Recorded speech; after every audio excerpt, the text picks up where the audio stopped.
అన్ని పనులు ఏం కాదండి, అన్నీ నేను చేసా, వంటలు నేనే చేసింది. కాకపోతే అర్లీగా లేచి చేసేసి నేను చూస్తున్నా, అంతా చూపిస్తున్నా. పూజ అయితే మగవాళ్ళే చేయాలనే కదా చెప్తారు. మీకేదో చాలా బాధగా ఉన్నట్టుంది. చూడండి, తెల్లవారుజాము లేచి స్నానం చేసి భోగి మంటలు వేసిన దగ్గర నుంచి కూర చేసా, దోశలు వేసిన, పొంగల్ చేసిన, అన్నీ నేనే చేసింది దేవుడికి నైవేద్యం. అర్థమైందా? పెద్ద ఆయన ఏమి చేయట్లేదు, పూజ వరకు పెద్ద ఆయనే చేస్తారు.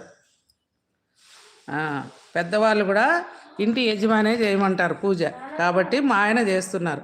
మీరు బాధపడాల్సిన అవసరం ఏమీ లేదు. ఆయన ఏం పెద్ద ఆయన కాదు, మేమేం పిల్లోళ్ళం కాదు, అందరం ఒకే ఏజ్ మేము. ఓకే, ప్లీజ్ పండగ పూట ఇలాంటి మాటలు మాట్లాడకండి, బాధ పెట్టకండి ఎవరిని.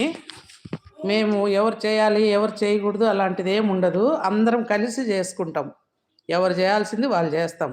Okay, thanks.